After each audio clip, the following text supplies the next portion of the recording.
Oke, Assalamualaikum warahmatullahi wabarakatuh. Jumpa lagi teman-teman, analis saham syariah. Jadi pada kesempatan kali ini kita akan bahas salah satu rasio keuangan saham. Jadi tepatnya kita akan menggunakan rasio keuangan Excel yang lengkap membahas soal cara menghitung rasio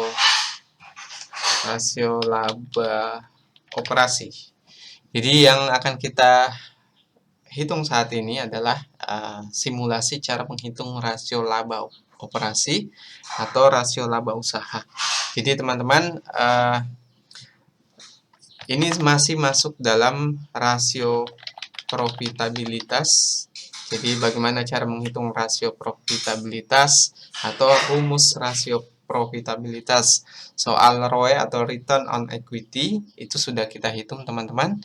Jadi bagaimana cara mencari rasio profitabilitas itu akan kita lihat langsung dalam file Excel seperti ini teman-teman. Oke, sebelum itu buat teman-teman yang baru berkunjung jangan lupa subscribe dan berkunjung ke blog analis.co.id. Nah, saya sampaikan buat teman-teman yang mau mendapatkan kalkulator saham yang akan kita bahas nanti, silahkan masuk ke blog analis.co.id, klik tools, kemudian masuk ke menu kalkulator saham Excel. Nanti silahkan lihat ketentuannya di sini teman-teman. Oke, kita langsung mulai saja. Bismillahirrahmanirrahim. Jadi bicara soal kalkulator saham Excel, ini adalah salah satu kalkulator saham Excel yang terlengkap teman-teman. Karena saya sudah melakukan riset beberapa rasio yang sering digunakan dalam analisa saham atau analisa laporan keuangan. Jadi ada 5 kelompok kelompok rasio keuangan yang bisa teman-teman gunakan, yaitu rasio profitabilitas, rasio likuiditas, kemudian rasio aktivitas, dan keempat adalah rasio solvabilitas, dan yang terakhir adalah rasio valuasi atau rasio pasar dari saham tertentu. Nah, rasio profitabilitas yang akan kita bahas pada hari ini adalah bertepatan dengan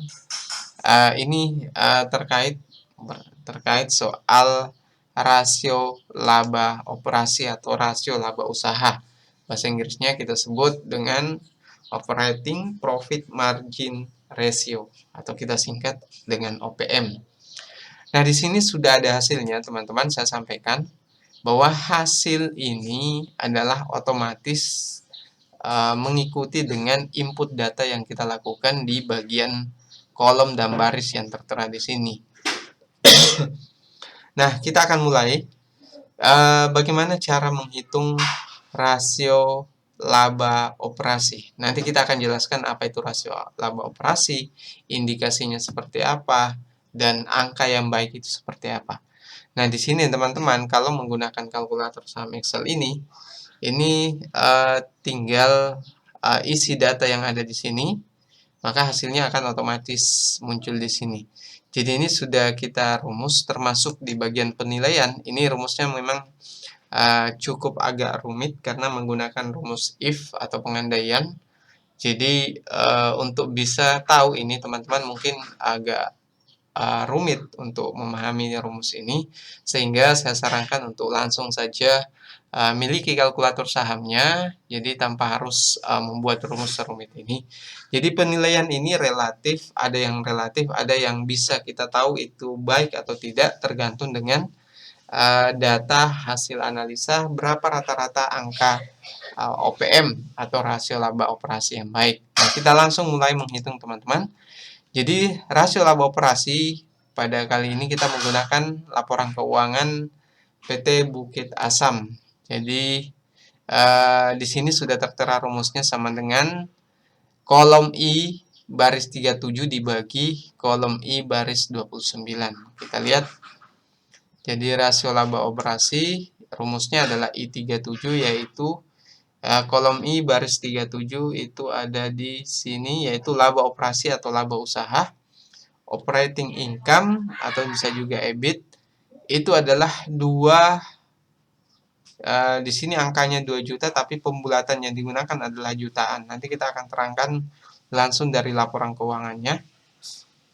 Jadi karena pembulatan yang digunakan adalah jutaan, maka kita tambahkan angka 6 angka di belakangnya. Berarti ini adalah 2,039 triliun laba operasi dari PT Bukit Asam kuartal 1 tahun 2018. Kenapa kuartal 1? Karena di tahun 2022 ini kita sudah masuk di kuartal 1 dan laporan keuangan kuartal 1 juga sudah rilis. Hanya karena ini datanya contoh, maka kita gunakan yang 2018 saja, teman-teman. Oke, kolom I halaman 37 berarti kolom I baris 37 sudah kita lihat di sini. Kemudian dibagi I29, I itu bagian kolom ini, 29 adalah barisnya, yaitu penjualan atau pendapatan neto atau net revenues, atau bisa kita sebut juga dengan pendapatan bersih, yaitu 5,7 triliun, teman-teman. Nah, biar lebih jelas kita gunakan langsung laporan keuangan dari PT Bukit Asam. Jadi kita lihat dulu I37 ini adalah laba operasi atau laba usaha.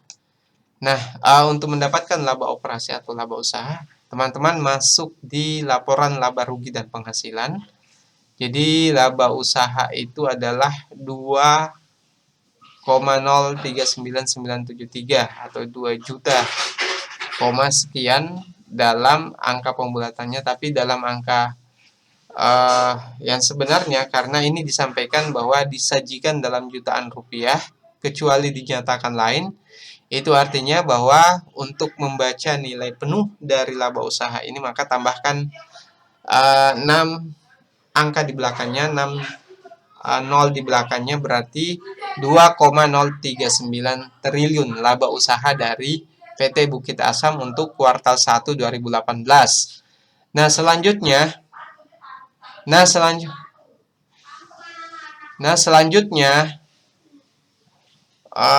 masuk ke I29. I29 itu adalah penjualan neto atau penjualan bersih. Itu 5,7 di data yang sudah kita input. Kita lihat langsung di bagian laporan keuangannya, yaitu 5,7 triliun. Ini sama, teman-teman, sudah kita input. Sehingga setelah menginput bagian data ini, maka hasilnya itu akan terlihat di sini, teman-teman. 35,49 itu artinya angka ini baik, secara otomatis akan terbaca baik. Dan kita lihat apa indikasinya, teman-teman. Nah, rasio laba operasi atau PM, tujuannya untuk apa?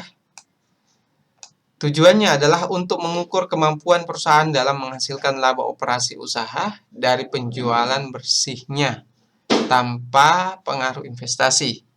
Keuntungan OPM dihitung dari keuntungan EBIT atau earning before interest and tax. Jadi itu adalah tujuannya, teman-teman. Lalu indikasinya apa? Jadi ketika kita menghitung rasio OPM ini, semakin tinggi nilai OPM akan semakin baik. Artinya perusahaan memiliki manajemen yang baik dalam meminimalkan biaya, dan akan lebih baik bila OPM ini meningkat setiap tahunnya atau minimal stabil. Sebagian menyebut nilai OPM yang cukup antara 15-20%. Analisa yang baik dengan menganalisa peningkatan atau penurunan OPM-nya dari tahun ke tahun. Jadi untuk tahu baik atau tidak, maka kalau dia masuk di kisaran 15-20%, biasanya juga akan terkait dengan rata-rata rasio nilai OPM di sektor yang sama. Sehingga itu juga teman-teman mungkin perlu melihat saham-saham lainnya, nilai OPM-nya berapa, dan lihat trennya dari tahun ke tahun, nilai OPM-nya naik atau tidak, atau sebaliknya dia turun. Kalau misalnya dari tahun ke tahun, misalnya teman-teman input data di sini, nilai OPM-nya, misalnya nilai laba operasinya di sini dari tahun ke tahun misalnya turun, tidak malah naik. Kalau di sini teman-teman bisa lihat dari tahun ke tahun naik, maka ini positif. Sehingga ini baik untuk untuk menganalisa lebih dalam lagi terhadap rasio-rasio profitabilitas yang lain. Kita sudah bahas soal rasio laba terhadap ekuitas dan juga rasio laba terhadap aset. Silahkan lihat video yang lainnya teman-teman. Oke, mungkin itu yang bisa saya sampaikan. Sekian, Assalamualaikum warahmatullahi wabarakatuh.